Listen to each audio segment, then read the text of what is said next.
गणेश चतुर्थीच्या पार्श्वभूमीवर आपल्या लाडक्या बाप्पाचं अत्यंत दिमाखात आगमन झालं. केवळ महाराष्ट्र आणि भारतच नव्हे तर जगभरात गणेशोत्सव अत्यंत जल्लोषात साजरा होतोय. गणरायाला आपण 14 विद्या आणि 64 कलांचा अधिपती म्हणतो. मात्र आपल्याला कधी प्रश्न पडलाय का की या 14 विद्या आणि 64 कला नेमक्या कोणत्या आहेत?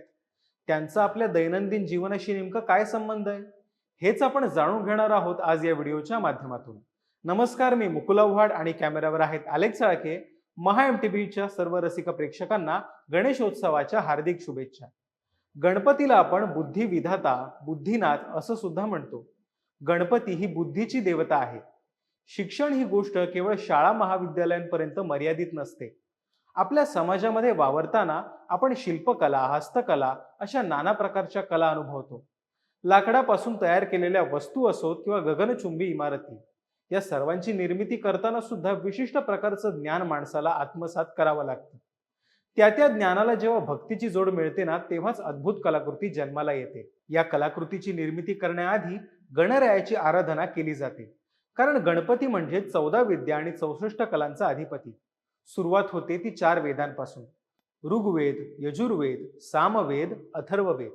यानंतर 6 वेदांग: व्याकरण, ज्योतिष, निरुक्त, कल्प, छंद, शिक्षा.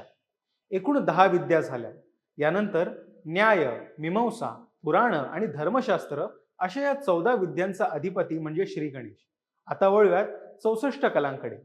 पानकरस अर्थात पेय तयार करणे, धातुवध, आकार ज्ञान, वास्तुविद्या, पुस्तक वाचन, भाषा ज्ञान, चित्रयोग, द्यूत क्रीडा, नेपथ्य योग, गीत ज्ञान, नृत्य ज्ञान या कलांचा यामध्ये समावेश आहे. पाककला अर्थात स्वयंपाक बनवणं, गंधयुक्ती म्हणजे सुवासिक गंधांची निर्मिती करणं, अत्तर विकल्प म्हणजे फुलांपासून अर्क बनवणं, यंत्र मातृका म्हणजेच विविध यंत्रांची निर्मिती करणं, हस्तलाघव म्हणजेच हस्तकौशल्याने निर्मिती करणं आदी कला प्रकारांचा यामध्ये समावेश होतो. भाषेच्या संदर्भात असलेल्या कला नेमक्या कोणत्या आहेत हे जाणून घेऊया.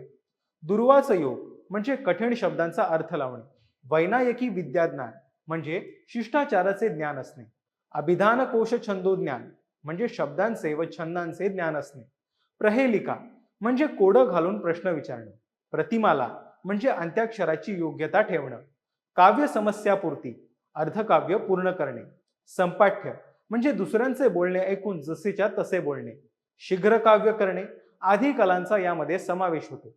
शुकसारिका प्रलापन अर्थात पक्ष्यांची बोली जाणणे, वृक्षायुर्वेद योग अर्थात उपवनाची निर्मिती करणं, पट्टिका वेत्र वाणकल्प म्हणजेच सुंभ, वेत इत्यादींनी खाट विणणे, बाल क्रीडा कर्म अर्थात लहान मुलांचं मनोरंजन करणं, आकर्षण क्रीडा आदी कलांचा यामध्ये समावेश आहे.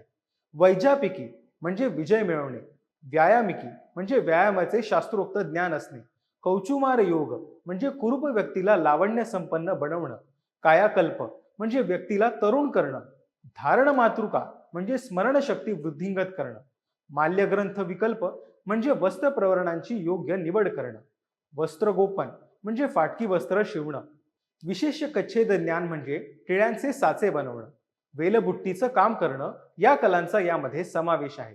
छलिक योग, क्रिया विकल्प, उत्सादन क्रिया यांचा सुद्धा यामध्ये समावेश आहे. माल्यग्रथन म्हणजेच पुष्पहार बनवणे, मणिराग ज्ञान म्हणजे रंगावरून रत्नांची पारख करणे, रत्नमोत्यांनी काया सजवणे, केशशेखर पीड ज्ञान म्हणजे मुकुट बनवणं व केसात फुलं माळणं, तांदूळ व फुलांची रांगोळी काढणं, मणिभूमिका म्हणजे भूमीवर मण्यांची रचना करणं, कर्णपत्रभंग म्हणजे पाना फुलांपासून कर्णफुलं बनवणं, पुष्पास्तरण म्हणजे फुलांची कलात्मक शय्या घडवणं, तक्षण कर्म म्हणजे लाकडावर कोरीव काम करणं, दशन वसनांग्रत अर्थात दात, वस्त्र आणि शरीर सजवणं या कलांचा यामध्ये समावेश आहे. उदक घात म्हणजे जलविहार करणे, उदक वाद्य अर्थात जलतरंग हे वाद्य वाजवणं, केशमार्जन अर्थात तेलाने मालिश करण्याचं कौशल्य, शयन रचना, नाट्य आख्यायिका दर्शन आदी कलांना यामध्ये विशेष महत्व आहे. पुष्पशकटिका निमित्त ज्ञान म्हणजेच प्राकृतिक लक्षणांद्वारे भविष्य सांगणं, मेष कुक्कुट लावक हा युद्धविधी रचणं, इंद्रजाल अर्थात गारुड ज्ञानाचं ज्ञान असणं, तुर्क कर्म अर्थात चरका व टकळीने सूत काढणं, सूत्र तथा सूचीकर्म म्हणजे वस्त्राला रफू करणं, रत्नरौप्य परीक्षा म्हणजे रत्नांची पारख करणं, म्लेच्छती कला विकल्प म्हणजे परकीय भाषांचं ज्ञान असणं व अक्षर मुष्टिका कथन म्हणजे करपल्लवीद्वारे संभाषण करणं या कलागुणांचा इथे समावेश होतो. माणसाचं जीवन व समाज मन समृद्ध होतं ते या कलेमुळे. अशा या 14 विद्या आणि 64 कलांचा अधिपती म्हणून गणरायाची नित्यनेमाने पूजा केली जाते. गणेशोत्सव म्हटलं की गणपती बाप्पाची मूर्ती आणि आरास आपल्या सगळ्यांच्याच अत्यंत जिव्हाळ्याचा विषय.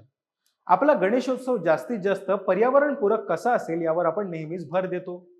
तुम्ही सुद्धा गणेशोत्सवामध्ये पर्यावरणपूरक आरास आणि सजावट केली असेल तर दैनिक मुंबई तरुण भारत आयोजित आणि महाराष्ट्र प्रदूषण नियंत्रण मंडळ प्रस्तुत महा MTB इको फ्रेंडली गणेशा 2025 या स्पर्धेत सहभागी व्हा आणि जिंका लाखो रुपयांची बक्षिसं. अधिक माहितीसाठी व्हिडिओ खाली दिलेल्या लिंकवर क्लिक करा आणि महा MTBच्या युट्यूब चॅनलला सबस्क्राईब करायला विसरू नका.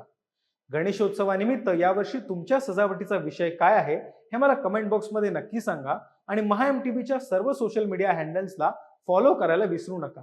धन्यवाद.